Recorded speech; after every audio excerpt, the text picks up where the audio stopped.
Hey, America, what's going on? This is Brian Hanley coming at you again. Thank you for tuning in.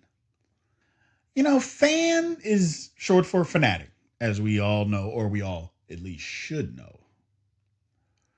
So the one thing that I like to think about from time to time, and I've asked people about it, and being a former athlete, it's something that I thought about from time to time, is why are fans, for the most part, so crazy?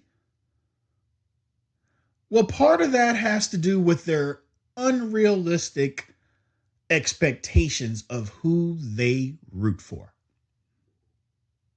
What I mean by that is you get a certain fan base that goes crazy or thinks crazy things or is bananas over certain stuff because of what they believe that their team that they root for truly is. That's all that it is.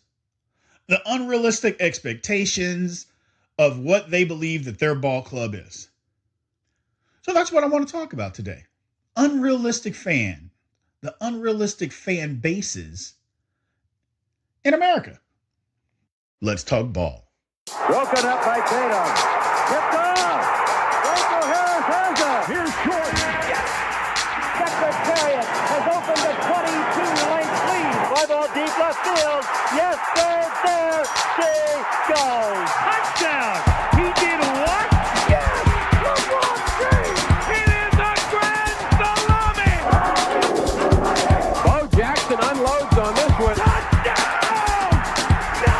There's nothing real in the world anymore. No. Mike Jones made the tackle. I wish I was 50 years younger and I'd kick you.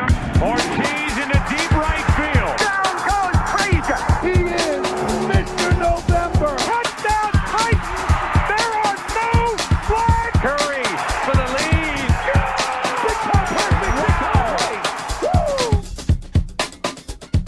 Fans. Now, there's some that, are, and I want to make the definition between the two as far as unrealistic fan base and unpopular fan base. There is a difference.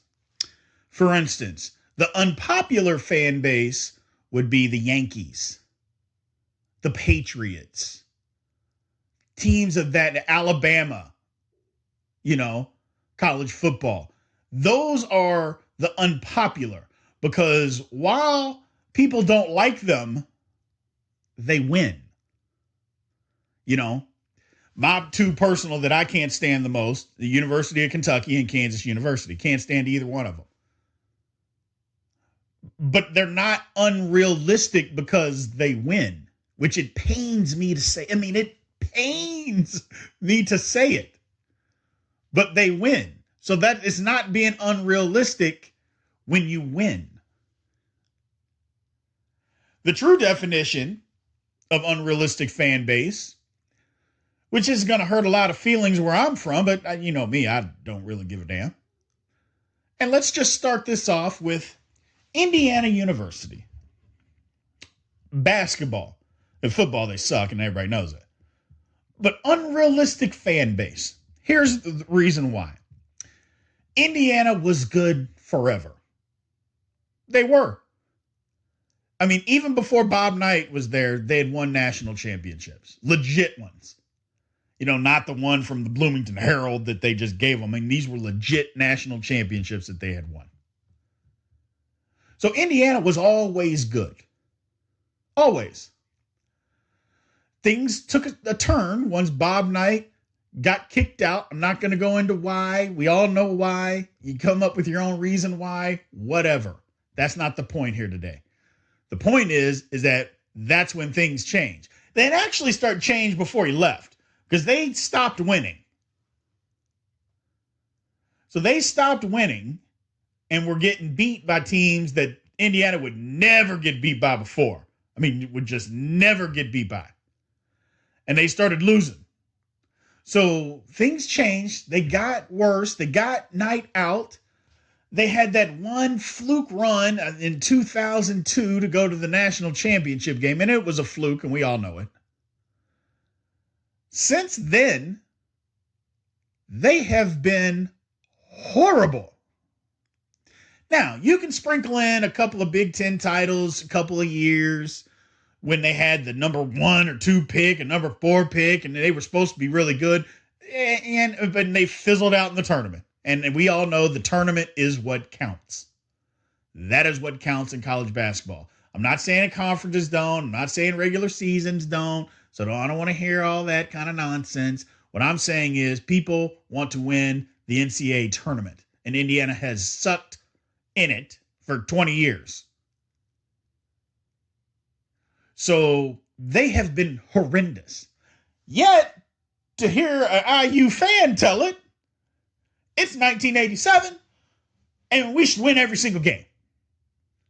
When they just refuse to understand this is not then. It's not 1987. You are not the same team that you were then.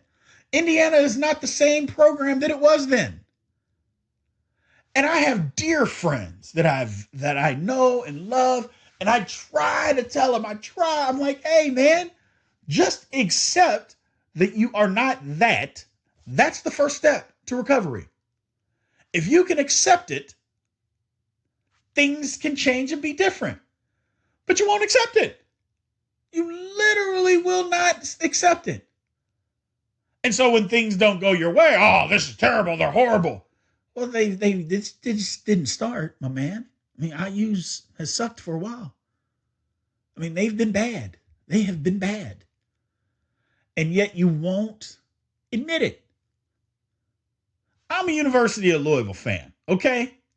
From the craziness that has gone on at University of Louisville, you know, and again, we don't need to go in. Everybody knows what happened with Louisville. But Louisville's been good. So you can say, oh, well, they took that national title away in 2013. So yeah, won since 86. Okay, don't get started on that. They won it in 2013. They won it on the court. Everybody knows it, so blow it. Okay, just blow it out your ass. Nobody wants to hear that BS from you. But the main thing about it is Louisville has been good. They've been good. Other programs have been good. IU has not.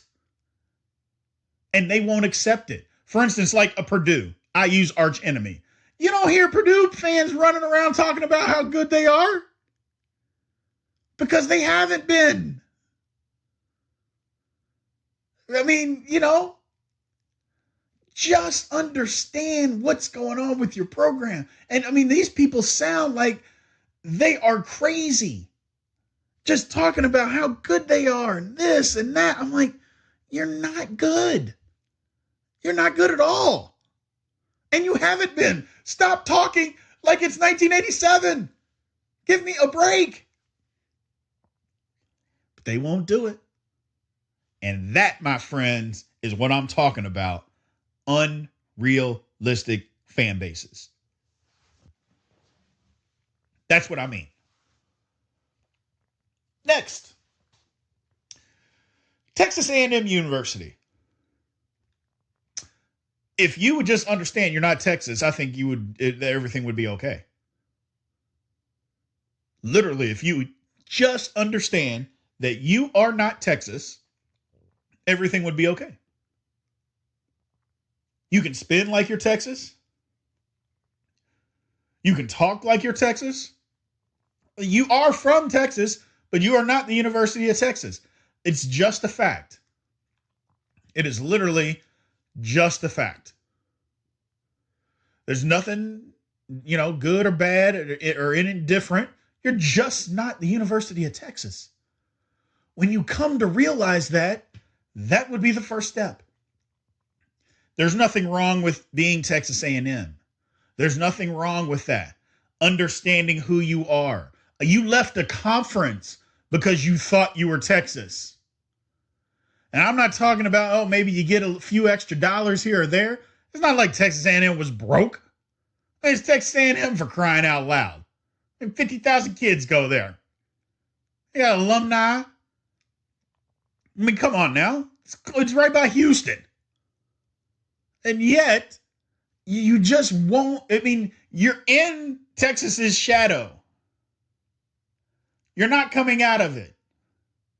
Deal with it and just move on. Again, I bring it back to my personal experience. University of Louisville. Now, this is going to make me vomit in my mouth a little bit, but I'm going to say it anyway. University of Louisville is not Kentucky. Oh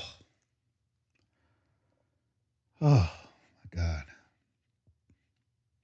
Let me say that again. The University of Louisville is not Kentucky. Okay. It's not Kentucky. Whew.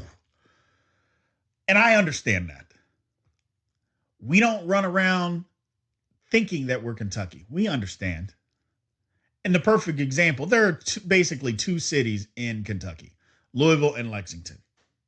In Lexington, if you can find 30 Louisville fans in Lexington, of a city of over 200,000 people. This is not a city of 50 people. This is a city of over 200,000. If you can find 30 Louisville fans in Lexington, you're doing some good. Louisville, on the other hand, city of 1 million people, half the city are Kentucky fans. And then literally half the city. Not, maybe, no. Half of Louisville are Kentucky fans. It's unbelievable. That itself is the reason why that Louisville fans understand we're not Kentucky. You can't compete with that. So they get it. Texas A&M, you can't compete with when the state is Texas and that's where you live, that's where your school is. You're not going to be able to compete with that, nor can you compete with everything that Texas has been. Just be you. Just be you. You're not, and so you fall by the wayside. People look at you cross-eyed. Look at you with the crazy, sad-eyed face because that's what you act like. So that's why the people treat you. But if you were just you, you could be your own powerhouse, big, strong, mighty, but you won't do that. You want to whine and cry that, no, they don't treat us. Get out of here with that nonsense. Nobody wants to hear it. Next up, Auburn. Auburn University. If you polled 100 people right now just off the street, I'm going to say 60% don't even know where Auburn is. Probably 70. Just 100 random people.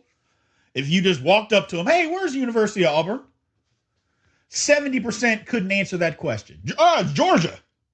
South Carolina. Hey, man, it's in Atlanta. No, it's Florida.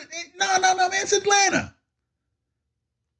They don't even know that it's in Alabama. And again, the same disease that Texas A&M has, University of Auburn, you have it.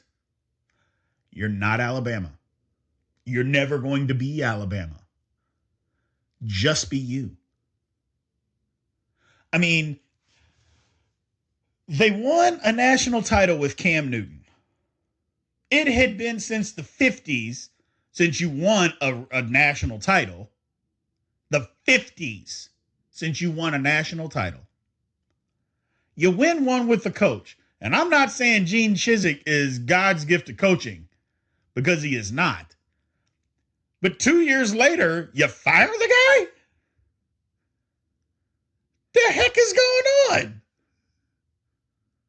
I mean, you go through coaches like people change underwear. I mean, you're Auburn. You're not Alabama. Again, it's not like Auburn doesn't have great alumni. Bo Jackson. He went to Auburn. Big Bad Bo, Charles Barkley. Now, granted, Barkley played basketball, but he went there. And you telling me Barkley can't identify with Auburn football? He goes, he supports. Frank Thomas. Now, I know Bo's not in the Hall of Fame, but the other two are. I mean, so it's not like you don't have, and everybody knows who Bo Jackson is. So you've got alumni. You've got it. You got Cam Newton. Say what you want. Cam Newton went and he won a national title. They paid for it. So does everybody else. Newsflash. So get over that. So you've got something, but you just want to be Alabama. But you're not. And I'm sorry. I'm so sorry. You're not Alabama. And you're never going to be Alabama. So if you would just understand that you're not Alabama and just be Auburn, things would be so much better for you. They would be so much better for you. I mean, I get it. Alabama, they've won so much. And they get so much attention. And everybody from around the state just pours in the money to Alabama. But you get it too. You get some. Just be you and just understand it. But instead, you don't. And this is where you are. A laughingstock.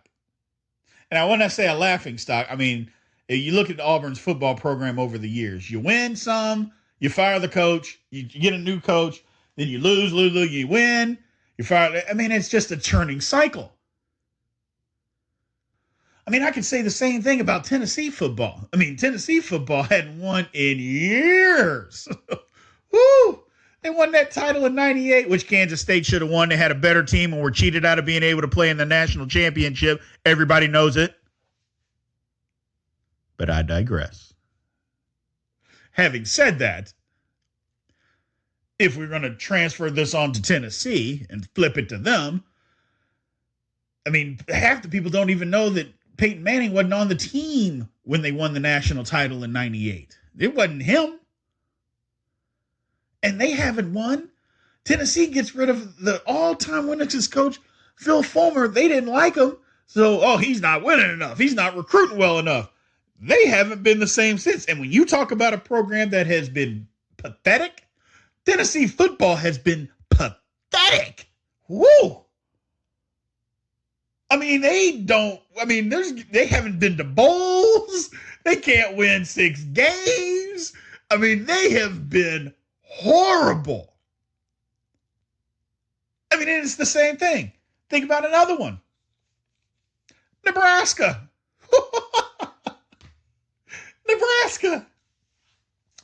Nebraska, legendary football program. You've got Dr. Tom Osborne. He gets it rolling. I mean, they've had it rolling forever, even before him.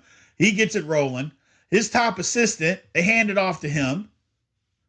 They're still winning 9 games a year. They go to a national championship game. Now, granted, they got their head beaten in, and they didn't deserve to be there because they got their heads beaten in the week before.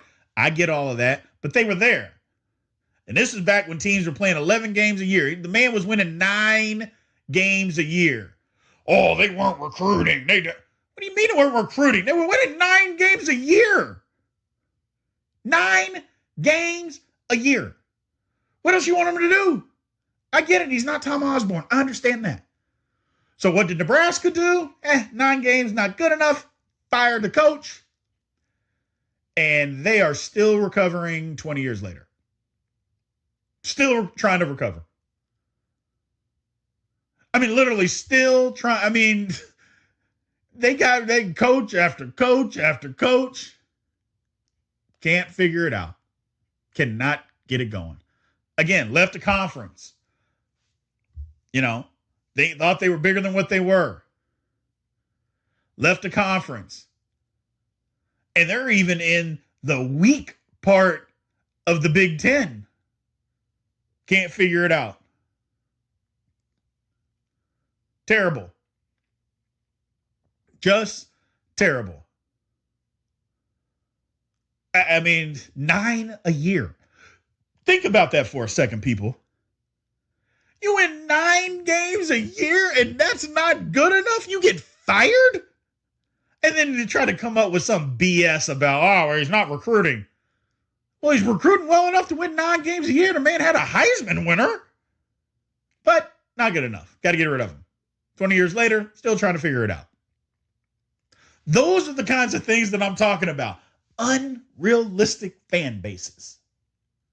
You just don't know what you have. You don't want to understand what you are. And you want to think that you're bigger than what you really are. And it's a problem. It is a problem. I don't understand why. I don't know. I've never been one of those fans, so I don't really understand it. I think it's because I was brought up in sports, so I get it. But even people that are brought up in sports, I know plenty of them that were hard-headed. Which brings me to my next team, Notre Dame football. Pathetic. Now, my brother, God rest his soul, Notre Dame football fan. I used to get on him and tease him. They stink. And the reason that they stink, I mean, it's flat out. They had it going in the 90s. Notre Dame's always had it going. They slipped a little. They hired Lou Holtz. They got it going. When the administration decided, you know what, we're not going to take some of these more at-risk kids. We're going to keep the standard the same. And God bless them. I'm not telling you need to change your academic standards for anybody. I mean, you want to do that, I 100% understand. I'm not here to tell somebody that what you hold as a standard for your university is right or wrong. That's not my place. However, every great football player isn't going to be an A student. That's not how it works. Every good football player isn't going to have the best possible grades. That's just not the way that it works. Sorry, I wish it did, but it does not. So having said that, when they changed the standards, Notre Dame they basically went in the toilet. Lou Holtz said, oh, you're going to do this? I'm out of here. He left. He went to South Carolina. Who the hell leaves Notre Dame to go to South Carolina? Who the hell's doing that? There ain't nobody doing that. Yet he did. So you knew that there was something going on. You knew it. And they haven't been able to figure it out since. Now, I know what you're going to say. Hey, they've been to 2 national championship games. You know in 2012 that Notre Dame didn't deserve to be in that national championship at all. And when they got on the field, what was shown? They didn't stand a chance. They had no business playing Alabama. Alabama could have played their third strings and still beat a mud hole in Notre Dame, and everybody knows it. 2018 college playoff. They go again. We're back. Notre Dame. We're back. 30-3. Wasn't even a contest. They had no business being in this playoff. Now, the thing about Notre Dame is, they play this tough schedule. Hey, get in a conference. You don't like it, get in a conference, but you ain't going to do that because it's too much money. And again, I'm not telling you to give up money. I'm not telling you that. But I don't want to talk about how tough your schedule is when you play Navy every year and, Army every year and Northwestern. And the years that you think some of these teams are going to be good, they're not good. So then what? We have what happened in 2018 and 2012. They play some of these teams that everybody thinks is going to be good. They're not, but Notre Dame goes undefeated. Oh, Notre Dame must be great. No, they're not. And they get demolished. But to let their fan base tell it, we're Notre Dame, we're great. I don't know what you're talking about. We got our own network. And you do. Never take that away from you. You have your own network. But your football program is not good anymore. So understand that. You have your own network. Your football program is not what you think that it is. And I don't know, here's a twist to this. Do we blame the national media or the Notre Dame fans for that? Because the national media is the one that keeps Notre Dame, and they say this, they're great and they're undefeated. Now their fans are out of control, don't get me wrong, and they're crazy. So let's keep that under perspective. All of that is true. But their fans are only part of it. National media is in on it too. It's a nationwide thing. for Notre Dame. Nationwide craziness. Which brings me to my last team. We all know who it is. We all know the craziness that they are. Everyone knows. Dallas Cowboy fans. The most unrealistic fan base in the history of sports. Not professional sports, not professional football, basketball. In the history of sports. Dallas Cowboy fans are the most unrealistic lunatics that there could possibly be. And there's a lot of them. Dallas go anywhere in the world and play a football game, and they're going to have, I mean, if it's overseas, they would have 60% of the people there. I mean, depending on where they go play, they might have half the stadium. They travel. There's just like Steeler fans travel, Packers fans travel, Cowboys fans travel. The difference is the Cowboys, they're everywhere. They're just like them. They're everywhere. Now, I live in Dallas, and I love it because as bad as they've been, I get to rub it in and rub it in and rub it in. So, it makes my day. I love it. But they're unrealistic. And what I'm talking about, they think they're so good every year. Every year they think they're good. And they get so crazy that even in the years that they are pretty good, oh, well, the coach stinks. Well, the coach stinks? What are you talking about? They're winning. Oh, I'll never root for them until they get rid of the coach. But they're winning. They get so delusional. They don't know when they're good. They don't know when they're bad. They don't know up from down. 3-13. Oh, we'll win the Super Bowl next year. With what? You got the same player. It don't matter. We're winning. Oh, okay. Super Bowl. Oh, the Cowboys would have scored this many points. Oh, no, this is a horrible. What? The Cowboys? What? Huh? It's just amazing. Jerry Jones, a genius. Just a genius. The man has convinced a world of Cowboy fans that they are the greatest team to ever play. Now, everybody believes that their team is the best. Don't get me wrong.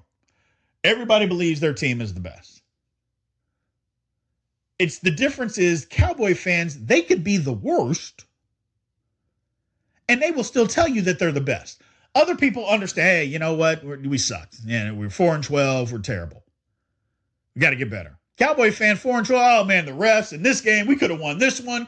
We could have won that one. The refs cheated us out of this one. If the coaching was better, we should have been 15-1. I know we were 4-12. We should have been 15-1. You will hear that. That is not an exaggeration, people. And you all know it. Shoot, you all know a Cowboys fan. Everyone out here that is listening knows a Cowboys fan that will tell you exactly what I'm saying. This is not something that Brian Hanley made up. This is not just something that's or appeared out of the blue. You rub and a genie came out of a bottle and I'm making this up. This is all true. You know it. Cowboys fans are crazy. They're literally, I don't know why. Cowboys have been successful. It's not like Cowboys don't have a successful franchise. They do. But to hear them tell it, and they are just so insane. Everything. Just, we're winning this. We should have won that. We're the greatest. No, you're not the greatest. And nobody can be the greatest when in the last 23 years, you've won 2 playoff games. I'll make it 3. This is 2019. You won 1 this year. So you've won 3. There's people, bad franchises that have won more playoff games in that time frame. Here the Cowboys, hey, we're the best. We're the Cowboys. And you are the most valuable. I can't take that away from you. Again, Jerry Jones, genius. But come on now. When does realistic take over? When is realistic? When does that replace insanity? Fanatic. Fanatic.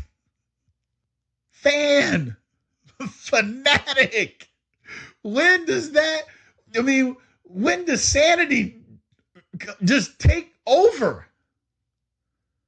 But you know what? That's why we all love it. Because it's fun to make fun. It's fun to root. It's fun to get after each other. Because if none of this was fun, then what would be the point? Now, some people, they can't take it as fun. I mean, some people it's just, it's life or death for them. And I mean that literally. Which is sad. Got to be able to turn it on and off. Got to turn it on and off. I understand rooting. I'm not saying I'm a good sport. Steelers lose, Louisville loses, big game, or end of the year. It's a half hour before I'll speak to my wife. And she knows it. She won't even talk to me. She just leave wherever I'm at. She'll just leave and just let me cool off and then go from there. She knows. Because she's, in the early years, she would be trying to talk and some of the worst words that have come out of my mouth were being thrown at her. And I apologize, babe. I apologize. And I apologized then. But I had to let her know, this is how I am. Fanatic. And like I said, it's fun. It's fun. Otherwise, if it wasn't fun and we didn't root, then what would be the point? If we weren't trying to have fun, if it didn't mean anything to us, and we get so invested, that's the thing. We're just so invested. We won. We played great. Oh, man, did you see us play today? Us. We. Woo! I love it. Just something to think about, people. Just something to think about. Like I said, all the same, all love. Love every minute of it. Thank you guys for tuning in. I appreciate it. Looking forward to hearing and seeing any comments. Until the next time, aloha.